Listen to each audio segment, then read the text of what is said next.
So, hello everybody. My name is Boy Maas. I'm the CEO, co-CEO, CTO of EOS Amsterdam, and I live in a place called The Hague. That is a city near Amsterdam. I am a software developer, so I'm one of those guys who essentially works like 16, 18 hours a day because he's that passionate about software and technology. So, for example, a nice example that when I just started my company, and that's then 18 years back, I discovered Linux, the Linux operating system, and I was reading this book, The Art of Unix Programming, and I was so engaged in it that I was just talking to people on the street and in the cafes that how beautiful it is that you have all these little programs, which you can connect to each other, and essentially that's when my journey started, and let's say technical. Or we need to translate now, I think. Oh, okay, yeah. 这个是我们，他的名字叫做 Boy Mass，他现在是我们技术方面的创始人之一，对。然后他现在居住在荷兰的海牙，海牙是我们这边的第3大城市吧，像我们这边就是像北京一样，政府都在那个地方。然后他在这个海岸非常出名嘛。对对对，所以他在这个方面呢，他个人的话是非常有经验的，他也很怎么讲，很愿意去让自己投身在这个职业当中，所以他就是表现出他其实非常怎么讲，有经验的。对。OK。Okay, so essentially what happened then is that let's say both of my parents are, let's say, very creative, so they're artists, right? And I was always engaged in essentially technology, and but also not only technology, but also, let's say, the whole system around it, right? So the human aspect of it. So I started creating games. What caught me, let's say, in 2013 in the crypto, was the fact that we are talking about, like a system which resembles a game in a sense, right? So this is what really caught my attention, especially with EOS, because we have essentially the hard tech, and we have essentially the human psychology aspect of it, and that's one of my main motivations why I chose EOS as the crypto platform to dedicate my full time, let's say, to dedicate my time to. 首先他说他的父母是从事艺术方面的，然后他本人呢是在技术方面有很多的研究，然后在2013年的时候，他开始一个就是网络平台的游戏建设，然后他对于这个，他当时就是觉得说我要，他不仅是对于技术方面很有兴趣，他对于人性方面，所以这些技术可以对人带来某些有意义的，怎么说，有意义的发展。然后他从2013年开始，他对他决定去加入这个行业，所以他从2013年才开始决定他对这方面很有兴趣。很早了已经。对对。All right. Right. Yeah. Yeah, shall I? Yeah. Okay, my name is Reinhard Pekol. I'm a co-founder together with Boy Maas. My background is that I started a security outsourcing company 20 years ago. This company will continuously operate the systems, so 7 by 24 hours a day. We can have staff working on the machines and picking up the day. We have customers in the Netherlands and in Europe that we protect against DDoS. Okay. 这个是我们他的名字叫 Rex， 他是我们信息安全的发起人，还是我们3个发起人之一。他主要的方面是信息安全，然后他呢在这个信息安全领域已经有20多年的经验。然后我们现在他之前也有自己的公司，他是个信息托管的公司。然后他现在的客户有在荷兰的，甚至整个欧洲都有很多的客户。And the third founder we have is a lawyer. We added him to the team because, of course, EOS is a governed blockchain, so together with him we can contribute to the constitution, to the arbiter discussions that are going on. So I think it's a good combination of security, software programming, and law. 我们第三个发起人的话，他主要擅长的是法律，然后因为欧洲这边有自己的法律，然后现在对于 EOS 的话，我们有自己的宪法，还有自己的仲裁制度，所以呢，我们觉得这三个，一个是技术方面，一个信息安全方面，跟法律方面三个结合，其实是一个比较完美的状态。明白。Can you tell me a little bit about EOS Beijing? 你们可以跟我们介绍一下吗？就是我们呢，主要之前的经历呢，就是大概在14年、15年的时候开始进入区块链这个行业，然后核心成员呢以前都是火币网的，对，是火币网的，然后在17年左右的时候，我们又一起再出来创业做交易所，就是 exchange 嘛。之后在今年的时候，我们觉得呢，公链呢是一个发展的机会，而 EOS 是目前公链里面最明星的项目，我们也非常看好它，所以呢就一起组建团队，开始准备 EOS 推荐这个事情。Okay, so they are in 2014, 2015. They started engaging in this cryptocurrency blockchain, and they got staff first from the Huobi pool. That's their first tier staff, and then they later on they came out as exchange themselves, and then started engaging in the public chain in this year because they saw like EOS is very promising. So that's why they came out of the Huobi pool, and then they started their own team that now is engaging themselves in the public chain. Yeah. Okay. Okay. What's their vision on how will it grow? 那你们对于就是你们将来的发展，就是长期的话有个什么宏观的目标吗？宏观的目标主要是就是做优质公链的节点服务商，比如说在 EOS 上，对，优质公链的节点服务商，这是一个非常大的范围。然后单就 EOS 来说呢，是先做好 EOS 的节点服务工作，然后基于这个节点，把投资和孵化项目结合在一起，就是 investment 还有 dev development， 主要是这两个方面。我们自己会孵化，也会投资，也会去推动整个项目的落地，就主要是这些。Okay, so their first vision is to be like a good VP, like the block producer in the community, to serve the community. And their second vision is to for investment and for debt development later on for the launch. That's the vision of the company. Okay. And how have they experienced the latest arbitrage ruling with freezing the accounts? 对于昨天就是我发给你的那封文章里面，对于仲裁制度，因为之前发生了这个情况嘛，就你们对这方面的看法？首先是目前对于这个 ECAF 这个机构啊，所谓 ECAF 这个仲裁机构，它的定位其实目前还不是非常的准确，社区对于它的认知也没有达到一个非常一致的水平，就是对于中国社区来说，普遍会认为 ECAF 它的这个仲裁呢，更相当于是一个民主的讨论，它的这个讨论结果其实不算是判决，而应该是一个建议，它是通过这种民主的讨论，建议去执行这么样的一个讨论结果。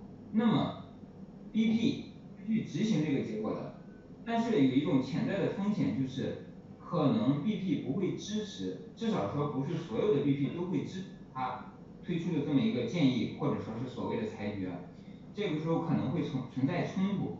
那么在我们看来，这个冲突可能会长期存在，而且会更加体现社区治理的这么一个复杂的过程吧。我们认为这个事情可能会持续很久，慢慢的要看接下来怎么去发展。Okay. So what I think is like at the moment now it's not very accurate and it's not very consistent. So which leads to the problem and the Chinese community is arguing about this. But we see like most of the people see that as an argument. It's a democratic democratic way to communicate, and then but they only see that as a suggestion. They think it's not, well, most of the people will not actually use it as a rule. So they only see that as a suggestion, and then they think on the long term, this kind of thing will always happen on the long run. So essentially, will they implement the ruling, or do they see it as a suggestion? It's interesting. 所以你们就不会去你们只会去觉得这是一个建议而已，但不会去真正的实行。就是目前来说的话，其实今天应该是纽约也发了一篇这个文章，就是关于 ECAP 它的定位，它也提出了几个非常有趣的这个问题，比如说，那你是不是这些账户它要去声明他自己到底是谁啊？这些情况到底是如何发生的？就是包括纽约这种非常接近 Block One 的 BP，它其实也是对这个 ECAP 的裁决持有一定程度的异议。或者说是对吧？就是这个事情其实不确定性还非常强。我认为社区目前应该尽快的就 ECAP 的定位以及说基本的规则和执行的程序，应该做出一个民主讨论和决策。这样的话，所有的 BP 才可以去执行。否则的话，中西方包括说不同的节点方之间存在太大的矛盾的话，是不利于这些争议的解决，以及到时候这些所谓判决的执行的。Okay. He said earlier this day the EOS New York also published an article talking about arbitration, and from what they say is that they think even the biggest BP at this moment are now hesitant, are arguable about arbitration system. So what he suggests, like all the BP, especially the BPs in Asia and BPs in the Western world, they should come together, have to discuss, have an agreement, and then put this into the rules. That's the way that he sees how it should be. So first the rules and then later arbitration. Yeah. Well, that's a very interesting remark, because yesterday in the Zoom call, which is always on 1 o'clock UTC, there Dan Larimer expressed his strong vision on how arbitration should work. And as he sees it, his opinion is that there is no essentially hard implementation of any rules. So there's no authority essentially, but we can only suggest people to start behaving in line to the social contract we all agree to. So this is, let's say, a complete different essentially philosophy than essentially a hard law. And how do you think about this, right? Do you think that will work in that sense, or would you rather see some say hard rules?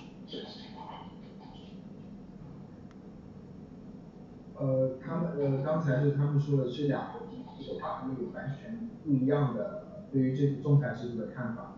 一个呢是觉得说现在一定要去实行这种比较强硬的手段，然后还有一个呢就觉得说可能是看到之后大家的讨论建议结果，然后所以他觉得说你对这两种看法的话，你更偏向于哪一种？首先呢是说，目前仲裁的这个问题还比较的小，因为它主要是这种不是特别复杂的一个案件啊，它主要是说欺诈呀，或者说是账户被盗啊这么一个相对简单的案件。我觉得如果说在这个 case 里面，这个受害人他可以提交到充足的信息，因为 New York 已经提出了几条标准，我觉得还是比较合理的。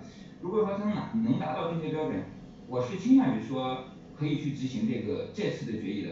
但是如果是到后期更加复杂的案子的话，我觉得按照目前这种程序啊，或者说是逻辑的话，可能会处理不通。对。So what he said is, he thinks like at this moment in this case now it's an easy case to actually trace that like what New York said. What he agreed with the rules that has to be executed now to trace what is happening is easier. And in this case, but later on he said if the case getting more complicated, he doesn't think it's sufficient. Yeah. Okay. Yeah, we as EOS Amsterdam really like the governed blockchain.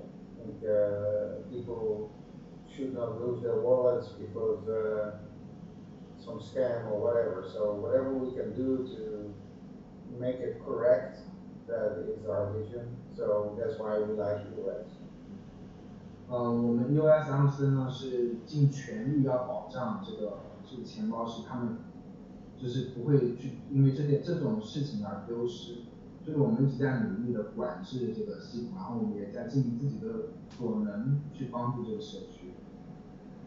我明白，就是我最大的担心是什么呢？我最大的担心主要是说，这个 ECAF 他们做的这个仲裁结果，可能不会得到所有 BP 的支持。如果说目前，比如说21个主节点的 BP，他们对这个如何执行、是否执行达不成一致的话，很有可能会出现一种矛盾，就是虽然裁决或者是讨论结果在那里，但是 BP 这边是否执行又产生了一个矛盾，这时候这个治理就会非常的困难。外界也会对于 EOS 的整个效率，包括各种内在的社区是否合理啊，提出更多的质疑。我主要是担心这个矛盾的存在。Okay.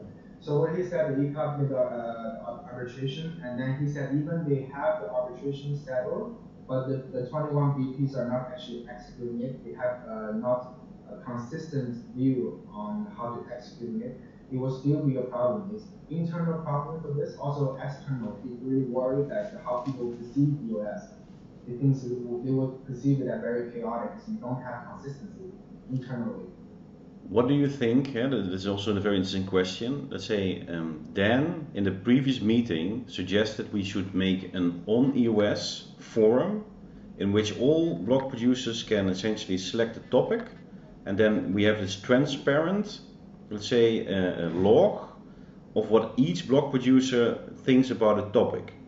And then next to that we have a referendum, right? And there's a referendum contract in which, let's say, all 21 can decide, let's say, if they agree, and once they all agree, then all block producers are bound to execute this idea, right? So this is the plan. And the other thing is that, of course, take that part first. Yeah. Okay. So 他觉得说现在有一个建议，就从上次的他们的会议当中的决定是，我们建立一个平台，然后把所有的 BP 们都在上面，然后他们可以选出一个讨论的话题，然后所有的 BP 要加入。然后第二步呢是他们加入之后，所有的人可能去做一个表决，但这个表决一旦公投出来之后，所有的 BP 必须得遵守。这个，因为他们都在这个平台上面，所以他们必须得遵守这个达成一致。所以你觉得这个方法怎么样？就是我觉得这个方法肯定是可行的，它依然是遵守了民主的原则嘛，就是少数服从多数。但是核心就在于说规则，因为你谈论治理、谈论公约也好、宪法也好、法律也好，一定是先有了这个基础的规则和法律框架，然后大家去执行它。而现在最大的问题就在于说，这个规则和程序还没有确定。比如说，我们是可以去建立一个平台，但是这个平台有多少是中国人，有多少是荷兰人，有多少是欧洲人，是美国人，然后谁来主导它，哪些议题由谁提出，表决的时候怎么表决，很多的细节目前都还有待商榷。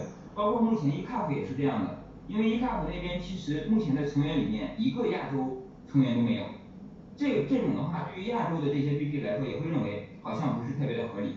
Okay. So they said the framework is obviously a good suggestion, but he said anything when you execute it, first you need to have the clear rules and clear framework, and also the clear procedures. So he said the most important to have those first, then you can actually execute it. And he also said who is responsible for the topic, who is actually governing the platform is also a big question mark. And he said, for example, the arbitration now, like on the board, they don't have any Asian, so all the Western people are actually on the board, so which give him the perception that it's not very fair. So it's also not very clear to the Chinese, the Asian BPs. Yes. Tell them EOS Amsterdam agrees. Yeah. That's a very interesting thing. So one of the things we would like to do is cross this gap between East and West, because we really feel sometimes I see things happening in translations and I don't think both parties understand. Also because I don't know some rules in China. 所以我们现在就是决定想把这个间隙给打破，所以呢我们是我们的发行可能对于中国很多这方面的太了解，虽然是在一个领域，但是每一个人实行的方法或者操作的守则可能都不太一样，所以我们现在想打破这个不平等吧。Yeah. For example, in New York or in America, it's you can be very liable if you freeze the accounts.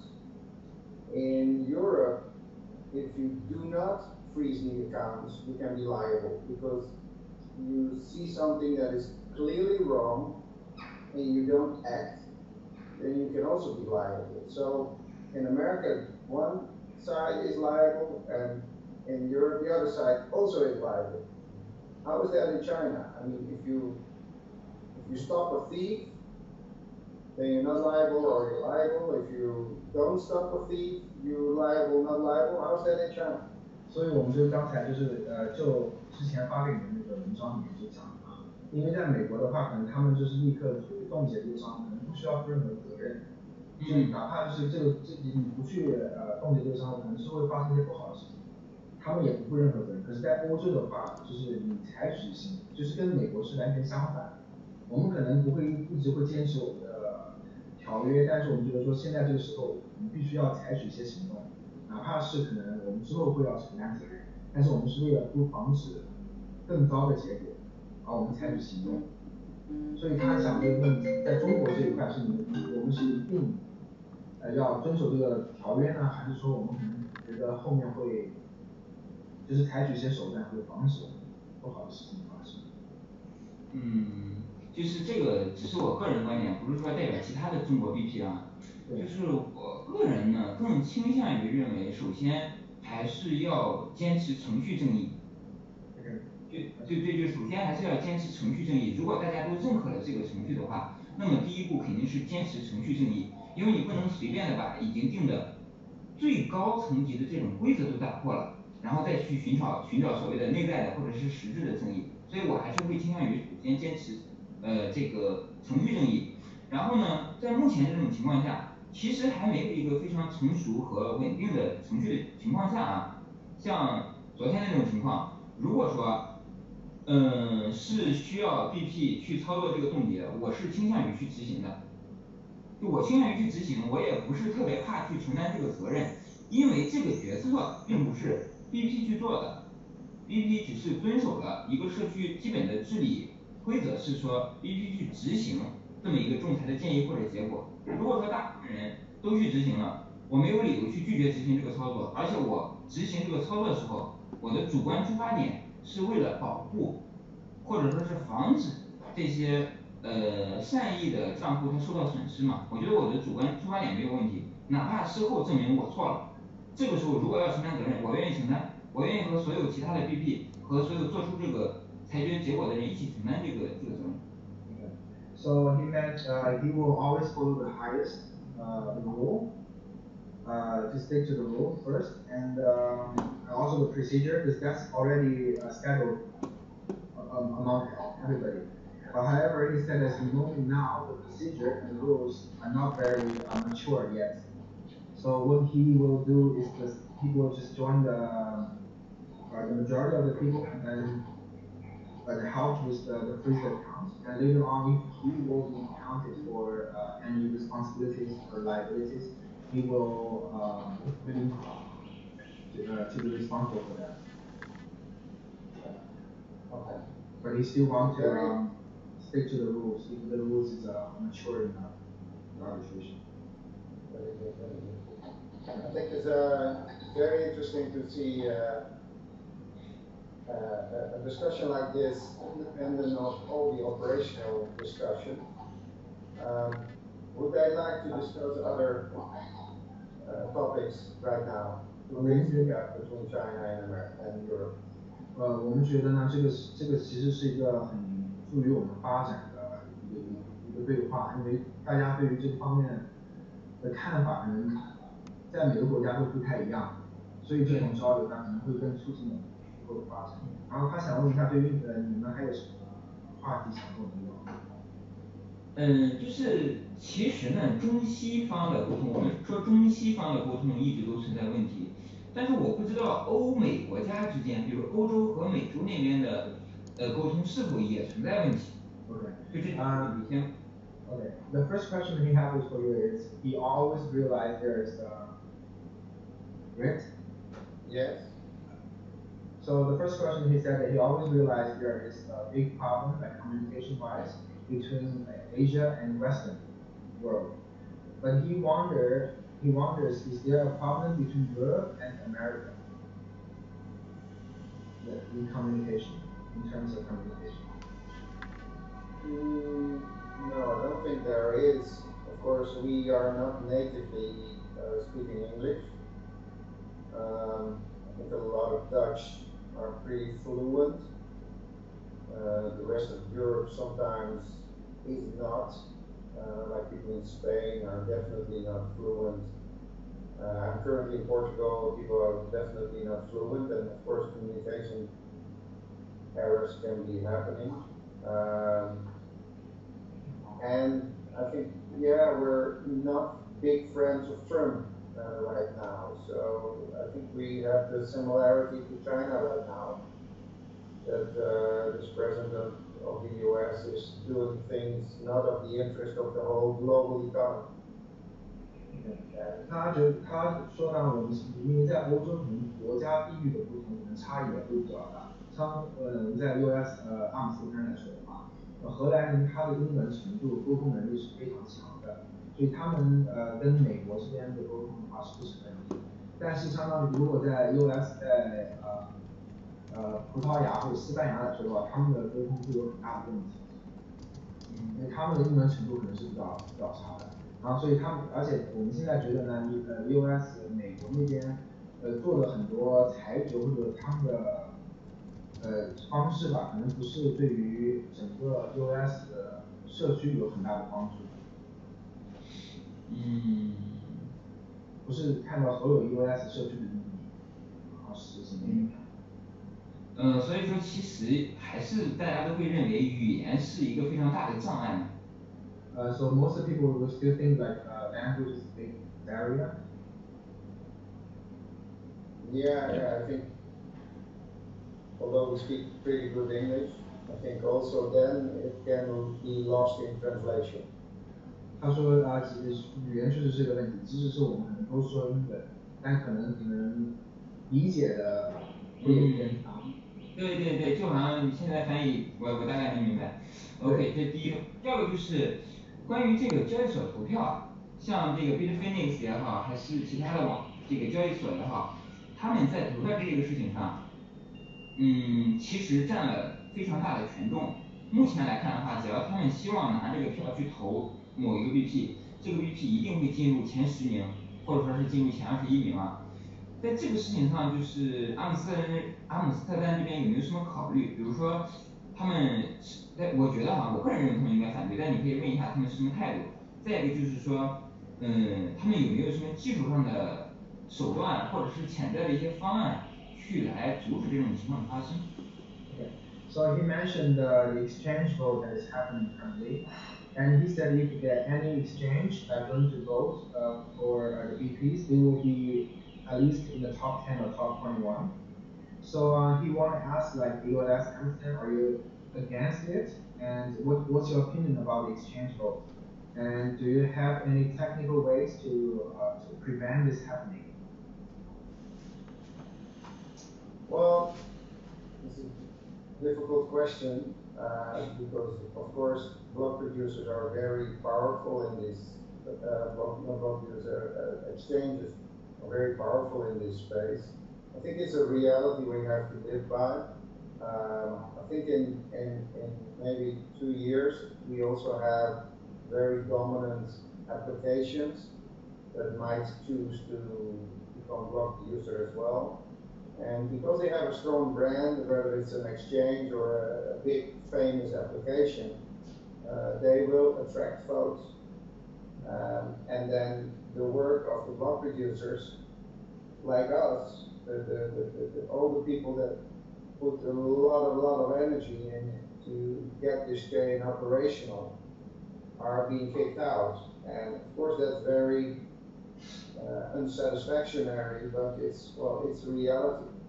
OK，我们的发起人说，没办法，现在这个可能就是必须要承担的现实问题吧，因为这些交易所确实有很大的权利，而且他觉得他自己个人觉得其实是很不公平的，如果大家这几点人都在很努力的在工作，然后最后因为他们所有的权利比较大，而我们没有任何努力的话，他个人觉得是很公平。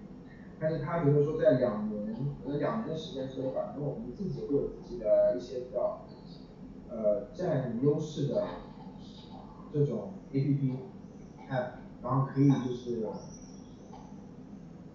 跟这些交易所匹敌的话，可能也是一个方案，就是但他现在觉得说这个是现实，也没有办法去改变这种现实。其实他刚刚说，就是到后期的时候的话，可以通过品牌啊，通过用户呀各种东西，然后来吸引到更多的投票者嘛。但其实我刚刚那个问题最核心的一点呢，是说有合理的怀疑或者合理的线索可以怀疑，交易所的投票可能是交易所直接拿了用户的票去投，而不是说用户自己投。我核心指的是这一点上，他们是不是明确的反对？有没有什么方式可以说去追踪或者是证明他们做了这个事情？能不能去阻止他？是这个。就现在我们有没有可以追踪的方式是吧？其实我们真是没法证明，这是很难。其实核心就是说，核心是说交易所拿用户的票，拿用户的币去投票这个事情，而不是说交易所现在就非常的出名呀，有品牌效应呀，有用户啊，不是这个意思。所以我们对于这个看法是什么？对。Okay, so he meant what if like the exchange use the token holders votes to vote? So what is your opinion about this?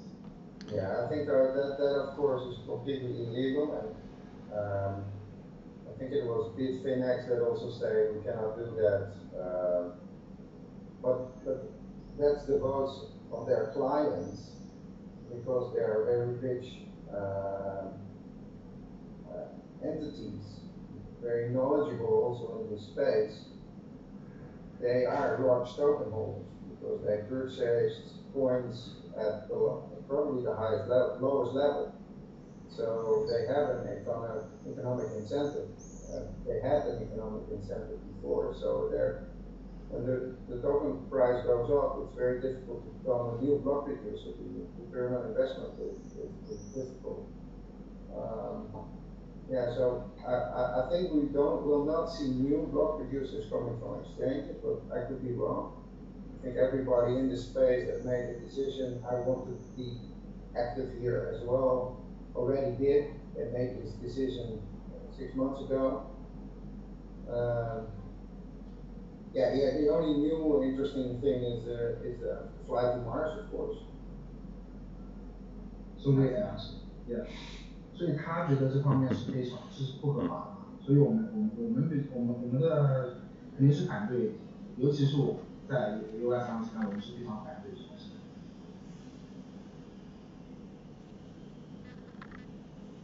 然后他觉得说Bitfinex 之前可能做的这些事情，可能是对他们这个都是以他们的商业利益为主的，然后对。就是其实目前也没有特别有效的方式去制止，或者说只能是一种合理的怀疑，但是没有办法去 prove 说他们确实是拿了用户的这个 EOS 去投票，对吗？ So we only now is like suspect that they are actually using the token holders votes to vote, but we don't have like solid proof to say that they are actually using it, right? At the moment. We don't have the proof. 我现在没有这个证据。技术上来说的话，他们觉得有办法能够证明吗？Do you think like any technical way we can actually prove it? No, I think it should be the other way around. They should prove that they have the votes of the users. You mean the exchange? Yeah, the exchange, if the exchange proves, if the exchange votes 50,000 votes, let them show that they have casted votes from end users. 所以他觉得这个事情其实不是我们现在技术方面可以解决的，而是这些交易所他们应该去证明他们的 vote， 他们的投票。明白，明白。我觉得后续的话还是希望就是能多和阿姆斯特丹这边多去交流呀，然后互相也增加一下在本地区的一些曝光呀，或者说是介绍呀这些东西。因为其实比如说中国节点在荷兰这边可能也不是特别的出名，大家也不知道是谁。然后阿姆斯特丹可能比如在中国大家也都不知道是谁，所以我觉得以后还是需要加强这种沟通和交流。然后我们是非常乐于去参与啊，或者说是组织这种沟通的。He said the currently like EOS Beijing he would have imagined in Amsterdam was not very famous, or probably in Europe, but EOS Amsterdam in Beijing is also not very famous. So he said for the future he's happy to have a long-term relationship, to have more of this kind of events, this sort of meeting with us to discuss further. I loved this meeting up to now because I think it's very important to cross the gap between East and West in this global economy. Yes, second. 是很荣幸的，就是可以就是作为第一个打开这个桥梁，让中方跟欧洲这边可以有个更紧密的联系。可以，就是说以前的时候，像之前举办的各种线下的 meetup 啊之类的，有一些欧洲国家他们还会到中国来参加，比如说 Sweden 啊，以及一些其他的像美国的，还有加拿大的，都会到这里参加。就是希望以后如果有机会的话，对，阿姆斯特丹也可以参加。He said some VPs such as EOS Sweden, EOS Canada, EOS in America, they all went to China to attend those meetings with them, and then we're welcome to at any time to go there to attend those events to join the group as well. Wonderful. We're very willing to come over. Yes, we will. 期待可以跟你们见面。对，反正就是随时保持联系，然后可以稍后的话可以添加一个联系方式，不管是微信还是那个Telegram，就是大家保持一个日常的联系。有什么事情的话，我觉得这种方式特别好，就是一起讨论这种方式。对，所以我已经有你的联系方式。So he said it's very important that we have the basic contact. I already have their contact, and then he said we can in the future we can contact each other through Telegram, through WeChat, and it's good to have more and more of this kind of meetups. Perfect. Okay, we agree. Stopping the recording right now. Thank you for the interview. Thank you very much. 非常感谢你们跟我们交流。我们也非常感谢。Thank you. 因为我今天翻译不是非常成功啊，因为也是我第一次翻译。然后没事，因为我本身可以听懂一些，所以说还是挺好的，辛苦你了，也替我们感谢一下他们，非常好今天。好的，那我们以后就是微信可以保持联系。可以，好的 ，OK。对，反正就跟他们非常感谢他们就好了，今天非常成功。Wonderful. Okay, he said thank you everybody. Thank you. Thank you as well. Bye.